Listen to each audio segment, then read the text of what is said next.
The following is an Outdoor Channel original production.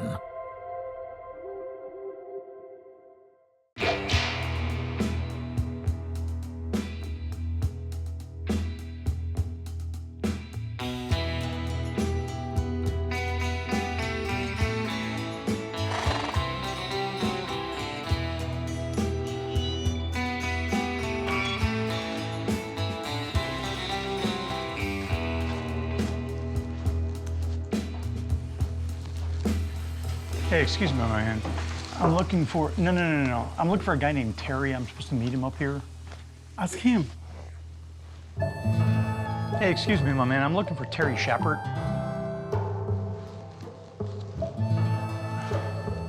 Well, you don't say. Pull up a chair. Have a drink. Terry, what are you doing? You know I'm busy. You dragged me all the way out here just to play dress up? Come on, man. People with ropes around their neck don't always hang. Is that true? We're gonna find out on this episode of Hollywood Weapons.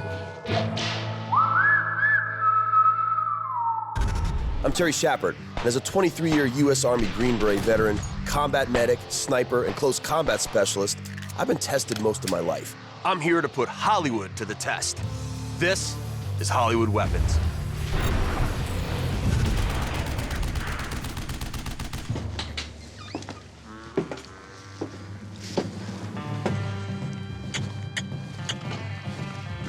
Such ingratitude after all the times I saved your life. You guessed it.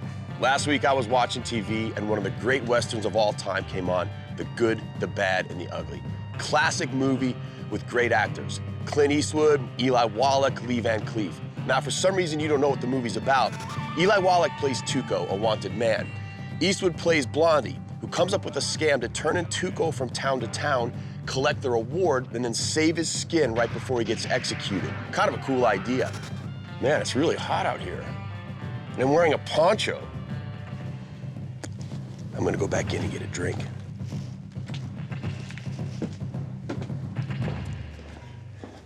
All right, so here's the deal. He makes 3 different shots in the movie, 3 different distances, positions, and angles with 2 different guns. Whoa! Just water. Yeah. Say the thing. You guessed it. It's time for Terry's knucklehead science. And I thought you were gonna be bad. All right, a lot of questions with this movie, all right, especially the shot. Hitting a rope with a rifle is not an easy thing to do, and is the caliber of that bullet big enough to sever a rope under tension? Don't know. I do know I'm a huge fan of Westerns and Clint Eastwood movies. Oh, well. All right, I know I gotta go see Larry. I think I should let him cool off and go see Andre Ellson first, because I want to find out how they actually did it in the movie.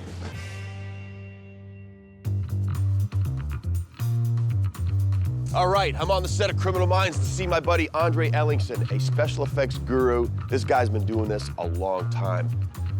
Andre! Hey, Terry, come on up. Andre, I'm invading your safe space, my man. Hey, Terry, how are you? Welcome back. Good to see you. Have you thought about the rope? I have. You know, when you called me, I realized I had done a pilot about 20 years ago with Kenny Rogers called The Gambler. Yes. And I we did that exact same gag. He was in a noose on a horse and ready to be hung. And we had to blow the rope in time before the horse took off. So I think I know how to do this one. I'm so glad you're in my life. Lead on. I'll show you out back. All right, bud.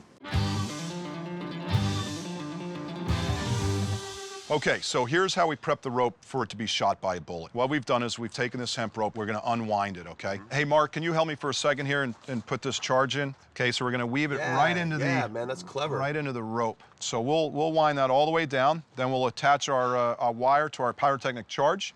Awesome. And we will detonate this and see what we get. This is your lane, this is what you're great at. Real world, just ballpark. Do you think this could actually work with a bullet? I believe it could, with the right caliber and the right distance and tension on the rope that we're gonna simulate here. I think it's possible. You ready to go, buddy? Yeah, let's do it. Let's check it out. Let's do some eye and ear protection. Rubber to the road, man. Yes, sir. All right. You count, man. I'll call shoot, it out. buddy. 3, 2, 1. My man, perfect. Yep. It's safe, It's replicatable. If they want to go again, we just rig another one. We can do it all day long at this point now that we know it works. So Good to see you. Good to see you. You know I'm always going to come and bug you. Anytime. I'll see you around. Anytime, Thanks again, Terry. man. You got it. Now, so here's the thing. We've seen how it's done in a movie, but now I got to go find Larry and find out how it's done with real guns.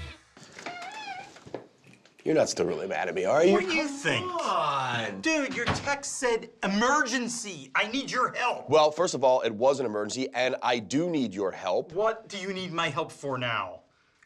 What was I wearing when I saw you? A poncho and a cowboy hat. Right. What movie did I look like I was from? Come on. It was Good, the Bad, and the Ugly. I'll finish it for you. What shots? The Hangman's Noose. 3 times. Yeah, come on. Larry. One of my favorite movies. What do they do that 3 times in the movie, right? Yeah. Twice with a lever gun, I think, and once with a sharp single And it's shot. progressively further distance. Can we actually do it, do you think? Well, I mean, I think the mechanics of it are pretty simple, right? We've got the guns and the ammo. The hard part is hitting the rope. So let me grab a rope and we'll see what we can put together for you. So I'm gonna finally get my shot. I'm gonna finally get 3 shots, and I better be good because I will never hear the end of it from that guy.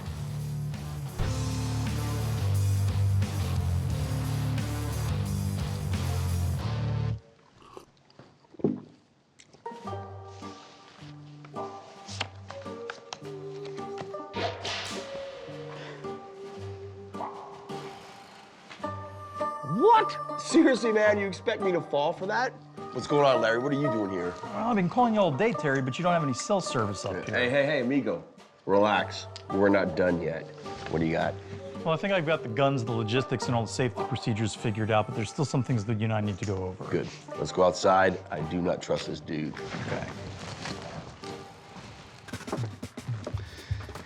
Okay, so here's the setup, right? In the film, they take the shot 3 different times, each time from a different location and distance. First shot, Blondie's up in a hayloft, 15 feet up off the ground, about 50 yards from the target. He's on foot, Tuco's on horseback. Big Larry, don't worry about it. We're not going to shoot near you at all. Anyway, second shot, both Tuco and Blondie are on horseback. They're about 30 yards away from each other. And of course, the last shot is the most difficult of That all. final one, yeah. Absolutely. They're like, I don't know, 250 yards plus away from each other. Blondie's on horseback. Tuco's perched precariously on a grave marker, and he's got a noose around his I mean, neck. man, however you look at this, any one of those shots is pretty tough to make.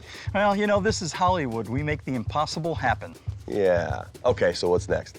Well, we still have a few items we got to pick out, so let's head back to the warehouse and get that taken care of, okay? Cool, man. Terry, what are you doing?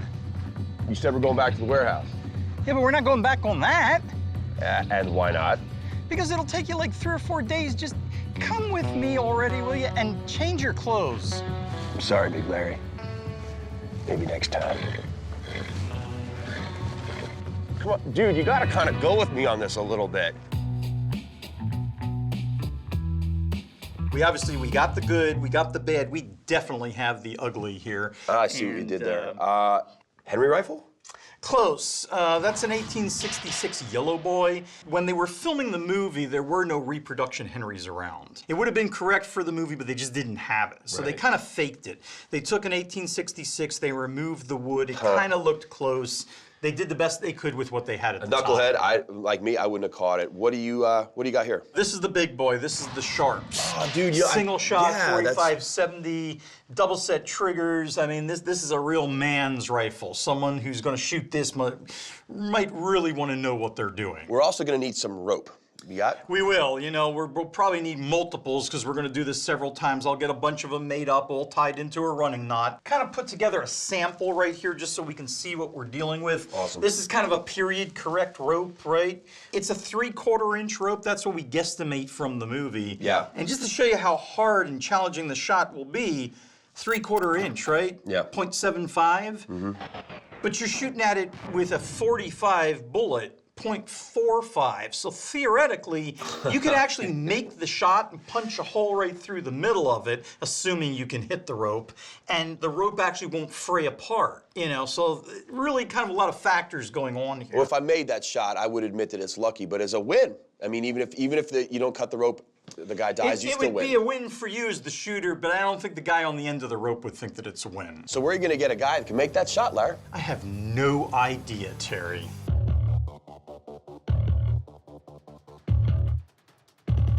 Once again, we are out in the dry heat of Arizona, and our amazing crew is setting up the various scenarios.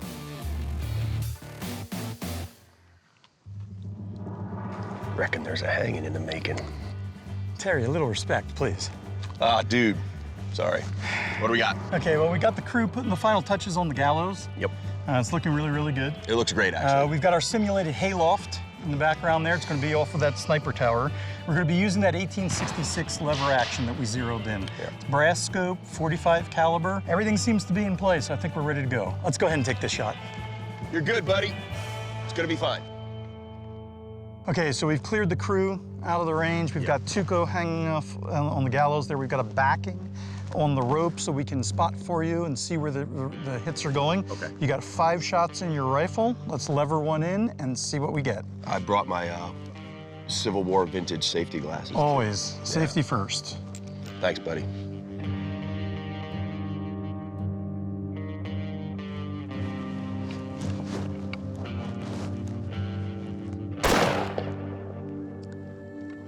Here, in the bullseye, slightly to the right.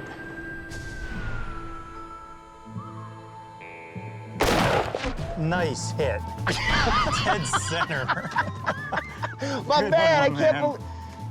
actually can't believe I did that. That was a little bit of luck. Well, here's the thing, though. I mean, unfortunately, the operation was a success, but the patient died. We hit the rope, but we didn't cut it. Right. So if you go back to remember what we were talking about, the 3/4 inch rope in cross section is actually larger than the 45 bullet. So Tuco's swinging in the wind right now, even though you made the shot. That was great.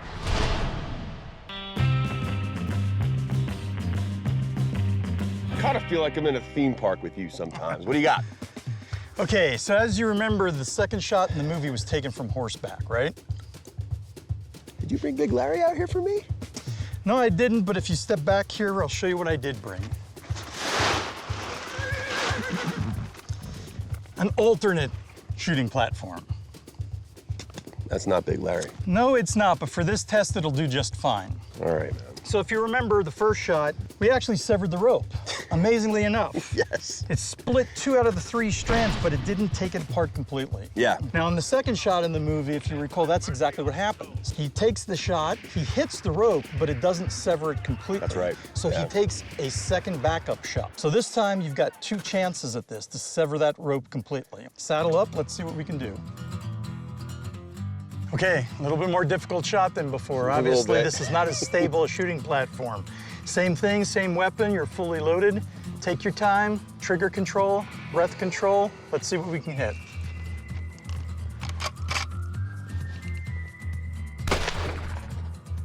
Uh, 2 inches right. Beautiful hit, look at that. Within 2 shots, and it did exactly what it did in the movie. You're welcome for your freedom, Zanoff. It didn't cut the rope. But I didn't cut the rope. So take your backup shot. You know what's funny, man? I went from like lots of pressure to more pressure. Inch left. Yeah. Half an inch left. No, I pulled that. Second hit. Did I get it? Second hit still hasn't severed the rope, though. Just like in the movie, the first shot did not sever the rope. Trying to place a second shot in the exact same spot is virtually impossible. Inches away.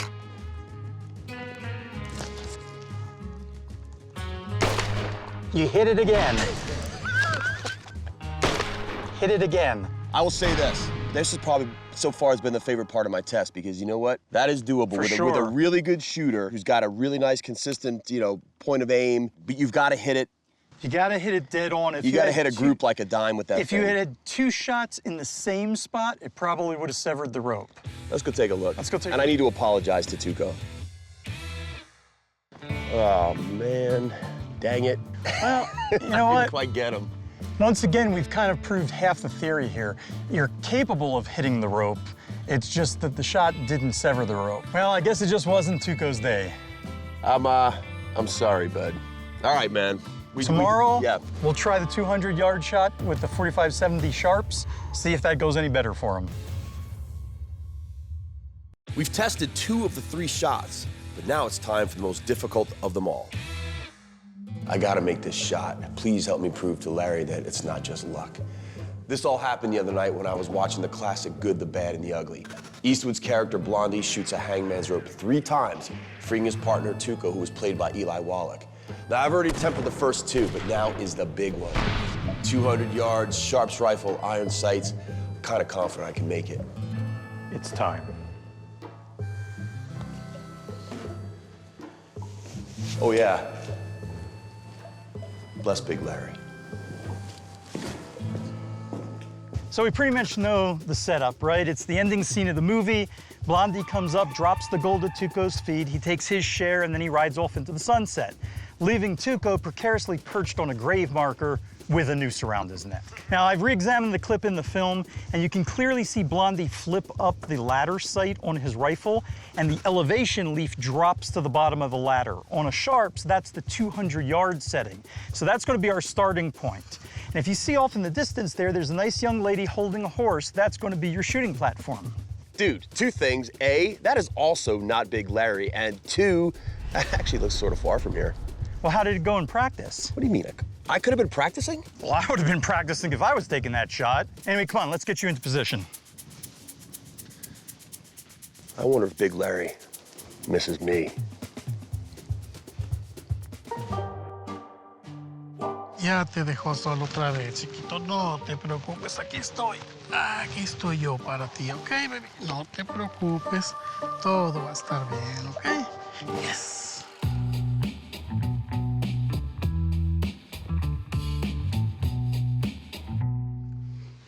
Okay, Terry, the big test. Yeah. So we have a 405 grain bullet. We're shooting at 200 yards. Remember, the sharps is a single shot breech loader, so we're gonna load it each time between your attempts at it. Remember, we've got about a 5-mile wind going from left to right across the target. Which will push this. At this distance with that bullet, yes, it'll push the bullet off target. Good shot. You're in the 7 ring, about an inch to the left of the rope. Okay, you hit the crossbeam, windage-wise right on with the rope. Well, let's do something a little bit different.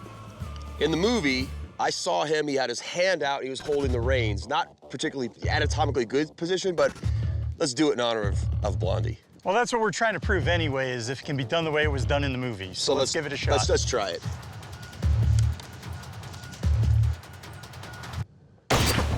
Good shot, Terry. Was it?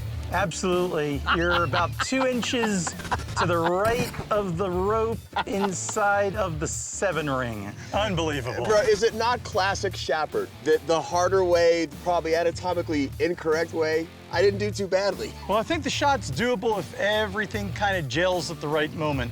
The wind, the horse, the trigger pull, and everything like that. And the other thing we talked about, even if I nailed it dead center, it still might not sever the rope, potentially. So, yeah, you know, right? this 45-70, you're generating about 1,700 foot-pounds of energy, but a triple braid hemp rope like that, you probably need a tensile strength on it of about 4,800 pounds to snap it.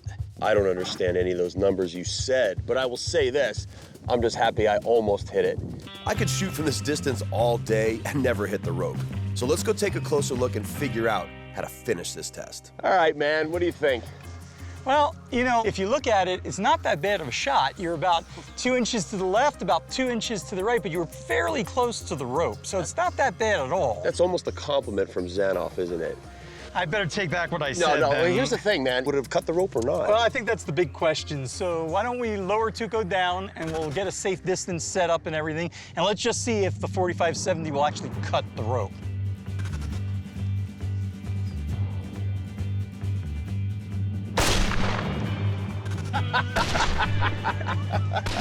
I could have been even just a little bit off. I think that would have cut the rope if you hit it exactly right at the exact spot. Well, that just shows you, how much coincidence is involved here. Even that close to the rope, we didn't sever it through completely.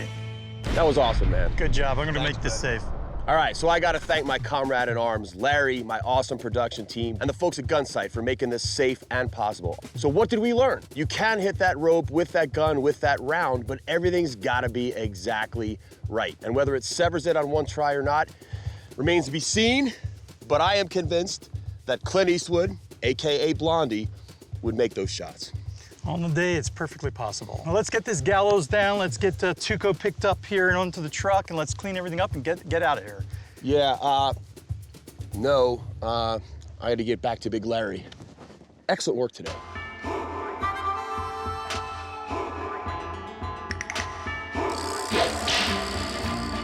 Shappert, do you know what you are?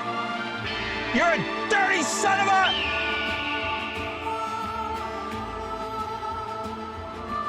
If you're watching a TV show or a movie and you find yourself asking, can you really do that? Reach out to us at outdoorchannel.com Hollywood Weapons, and maybe we will put that scene to the test.